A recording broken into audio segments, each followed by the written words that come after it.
সকালে তাড়াহুড়োর সময় সকলেই কিন্তু ব্রেকফাস্ট নিয়ে খুবই চিন্তা করেন। ঝটপট বানাতেও হবে, আবার সেটা স্বাস্থ্যকরও হতে হবে, আর অবশ্যই পকেট ফ্রেন্ডলি হতে হবে। আছে কিন্তু অসম্ভব টেস্টি একটা রেসিপি নিয়ে এসে হাজির হয়েছি। বানাতে মাত্র 10 মিনিট লাগবে। নরম তুলতুল করছে, বাড়ির ছোট থেকে বড় সবাই কিন্তু দারুণ মজা করে এটা খেয়ে নেবে। চলুন তাহলে আজকে এই রেসিপিটা বানিয়ে ফেলি। আমি একটা বড় পাত্রের ভেতর 1 বাটি বেসন নিয়ে নিলাম, আর নিয়ে নিচ্ছি 1 বাটি চালের গুঁড়ো। এটা প্রত্যেকের বাড়িতেই থাকে। আর এর মধ্যে আমি দিয়ে দেব 2 বাটি পরিমাণ জল। যে বাটি মাপের বেসন আর চালের গুঁড়ো নিয়েছি সেই বাটি মাপেরই জলটা নিয়ে নেব।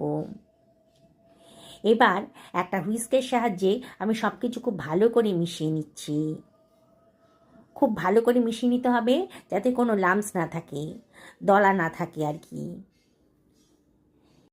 হুইস্ক দিয়ে খানিকক্ষণ নাড়ার পরেই কিন্তু দেখবেন ব্যাটারটা একেবারে স্মুথ হয়ে গেছে, কোনো দানা এর ভেতর নেই, দলা নেই আর কি।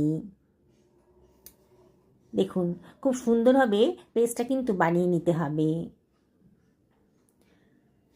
একেবারে সহজ রেসিপি, আর বানাতে বললামই তো 10 মিনিটের বেশি টাইম লাগবে না। হয়ে গেছে, আমি এটা সরিয়ে রাখলাম। বাড়িতে যে সবজি আছে আপনারা সব সবজি ব্যবহার করতে পারেন। আমার কাছে একটা গাজর ছিল, আমি অর্ধেক অংশ মানে অর্ধেকটা নিয়ে নিয়েছি, পুরোটা দেব না, অর্ধেকটা খোসা ছাড়িয়ে নিলাম। আর একটা গ্রেটারের সাহায্যে এই গাজরটাকে আমি গ্রেট করে নিচ্ছি। হয়ে গেছে, সরিয়ে রাখলাম। বললাম তো বাড়িতে যে যে সবজি আছে সবগুলোই কিন্তু এর ভেতরে দিতে পারেন। এবার নিয়ে নিচ্ছি 2খানা মাঝারি সাইজের পেঁয়াজ। পেঁয়াজের খোসাটা ছাড়িয়ে নিয়ে আমি পেঁয়াজটাকেও কেটে নিচ্ছি।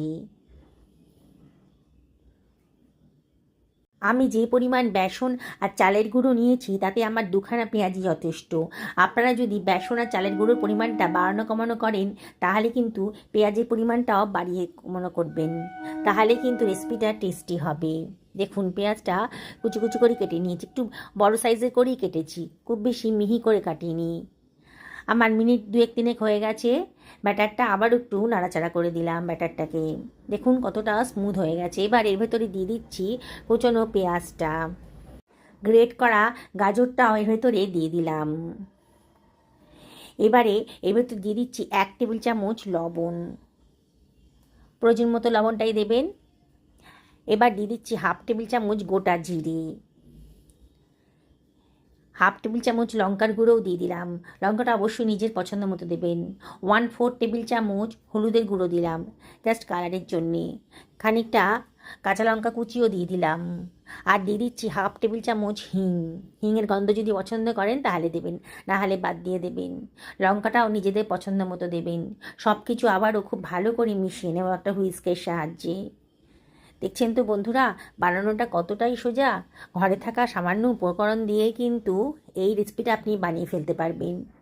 বাচ্চাদের টিফিনেও তৈরি করে দিতে পারবেন, হাজব্যান্ডের লাঞ্চ বক্সেও দিতে পারবেন। বিকেলে যদি হালকা ফুলকা খিদে পায় তাহলেও কিন্তু রেসিপিটা ঝটপট বানিয়ে ফেলতে পারবেন। দারুণ মজার রেসিপি। খুব ভালো করে আমার সব কিছু ভালো করে মিশিয়ে নিলাম। দেখুন ঘনত্বটা কীরকম হয়েছে। আপনাদের যদি মনে হয় ব্যাটারটা একটু বেশি ঘন হয়ে গেছে তাহলে জলের পরিমাণটা একটু বাড়িয়ে দেবেন। খুব বেশি পাতলা কিন্তু হবে না ব্যাটারটা। এবার আমি দিয়ে দিয়েছি একটা ছোট প্যাকেটের ইনো। ইনো যদি না থাকে তাহলে খাবার সোডাও দিতে পারেন। ইনোটা দিয়ে আবারও সব কিছু ভালো করে মিশিয়ে নিচ্ছি। দেখুন ব্যাটারটা কতটা ফুলে উঠেছে, আরও স্মুথ হয়ে গেছে। খুব ভালো করে আবারও মিশিয়ে নিচ্ছি। এখন কিন্তু আর দেরি করে যাবে না, ঝটপট এগুলোকে ভেজে ফেলতে হবে। আমি একটা তড়কা প্যান নিয়ে নিয়েছি, তড়কা প্যানই বানিয়ে ফেলবো। এখানে 1/2 টেবিল চামচ মতো তেল আমি দিয়ে দিলাম। তড়কা প্যানটা যখন গরম হয়ে গেছে এবারে আমি এর ভেতরে দিয়ে দিচ্ছি ব্যাটারটা। ব্যাটারটা যখনই ব্যবহার করবেন তখন কিন্তু বারবার করে ঘেঁটে নেবেন। আমি এখানে 1.5 হাতা মতন ব্যাটারটা দিয়ে দিলাম। এবার এবার আমি এটাকে ঢাকা দিয়ে দেব 1 থেকে 1.5 মিনিটের জন্যে। লো ফ্লেমেই রেখেছি। 1 মিনিট বাদেই ঢাকাটা তুলে দেখুন ওপরের পোর্শনটা কিন্তু বেশ শুকিয়ে গেছে। আবারও 1/2 টেবিল চামচ মতো তেল আমি সাইড দিয়ে আর ওপর দিয়ে দিলাম। এবারে একটা চামচের সাহায্যে সাইডগুলো একটু ছাড়িয়ে নিচ্ছি। দেখুন বন্ধুরা কতটা বানানো সোজা। এবার এটাকে উল্টে দিচ্ছি।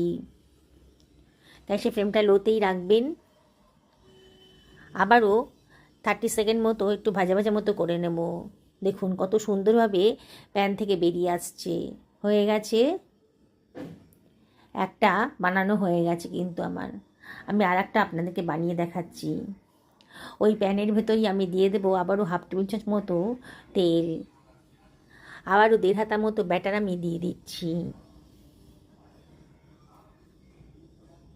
দিয়ে আবারও ঢাকা দিয়ে আগের মতনই রান্না করব। দেখছেন তো বন্ধুরা কত পুষ্টিকর খাবার আর ঝটপট তৈরি হয়ে গেল।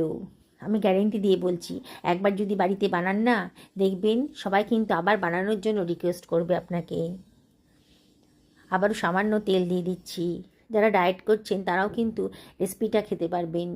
খুব সামান্য তেল মশলাতেই কিন্তু এই রেসিপিটা তৈরি হয়ে গেল, আর খুবই পুষ্টিকর, স্বাস্থ্যের পক্ষে ভীষণই ভালো। আবারও উল্টে দিচ্ছি। দেখুন একটা বানাতে আমার প্রথমটা লেগেছে প্রায় 1.5 মিনিট, আর পরেরটাতে বানাতে আমার 1 মিনিট মতো লাগছে। ঝটপট বানানো হয়ে যাচ্ছে। এবার আমি এটাকে সার্ভ করে দিয়েছি। এর সঙ্গে তরকারি খাওয়ার প্রয়োজন হবে না, এটা শুধু শুধুই খাওয়া যায়। তবে আমি আজকে একটু টমেটো কেচাপ নিয়ে নিয়েছি। দেখুন বন্ধুরা কতটা লোভনীয় হয়েছে রেসিপিটা। আমি আপনাদেরকে রিকোয়েস্ট করব, রেসিপিটা যদি ভালো লাগে তবে লাইক শেয়ার কমেন্ট করতে কিন্তু ভুলবেন না, আর অবশ্যই বাড়িতে একদিন বানিয়ে ফেলুন। আমি একটা আপনাদেরকে ছিঁড়ে দেখাচ্ছি, ভেতরটা কতটা স্পঞ্জের মতো নরম হয়েছে, একেবারে মনে হচ্ছে নরম তুলতুলে একটা পাউরুটি। আবারও আপনাদেরকে রিকোয়েস্ট করব, একদিন বাড়িতে বানিয়ে ফেলুন। সুস্থ থাকুন, ভালো থাকুন, নমস্কার নেবেন।